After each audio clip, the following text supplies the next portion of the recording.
The truth occurs. The truth occurs. Hi everyone. Well, now that Obamacare has passed the Supreme Court and you're stuck with it, a lot of you have been asking me, what do I think of Obamacare?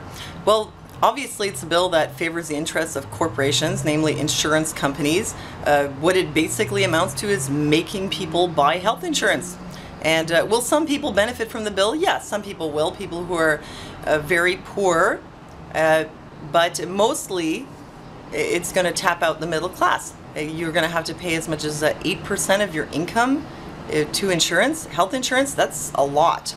Your alternative would be to not buy health insurance and pay 2% of your income as a tax for not having health insurance. Likely, the Obamacare bill will also severely limit your health freedom.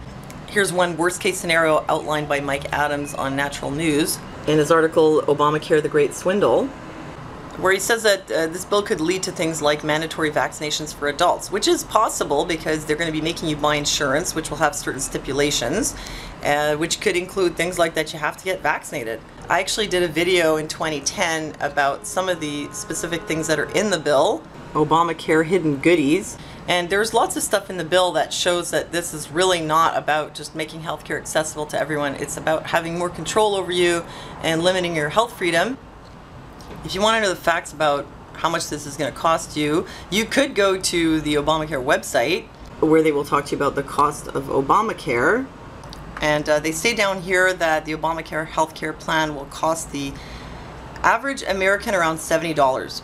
$70 what, a month or a week? Or what? How's that possible? It's 8% of your income. If you really want facts about the healthcare bill, you can go to this website here, FDL Fact Sheet, The Truth About the Healthcare Bill, where you'll find out, you know, that how much you would pay and what the facts are about pre-existing conditions and all this, and you'll see that it's really not that good. But you probably already know a lot of this stuff, and I don't want to dwell on all the negativity and the awful stuff that is happening and could happen. I'd rather empower you with some information. And so what I'd like to talk about is there a way to get out of Obamacare? And actually there is. There's a healthcare bill exemption. Yes, there's actually a provision in the bill so that certain people can get an exemption. However, it's a religious exemption and it only applies to people who are faithful members of an established sect or group that, I guess, doesn't believe in mainstream medicine. So, well, like a Scientologist or something like that. Or maybe Amish. So yeah, I guess that's one way you could get out of it. You could go Amish. I'm guessing you don't want to go Scientologist. And there's one other way, which is if you're a member of a healthcare sharing ministry. As it explains here, in essence, healthcare sharing ministries provide a cost-sharing arrangement for healthcare among people of similarly held beliefs. Members of healthcare sharing ministries form a wide spectrum of Christian entities banded together in order to support each other's healthcare needs. So this might be a good option if you want to make sure you have some kind of insurance if you get in an accident, and it's a way out of the Obamacare plan. And a few examples of healthcare sharing ministries are that would be exempt under this are the Samaritan Ministries International, Christian Healthcare Ministries, and MediShare Christian Care Medical Sharing.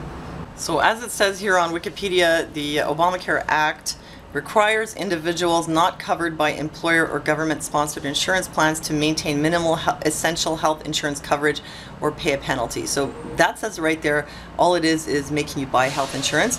Unless exempted for religious beliefs or financial hardships, a provision commonly referred to as individual mandate. So they're mandating you to buy insurance, but you can get out of it, as I explained, through that exemption.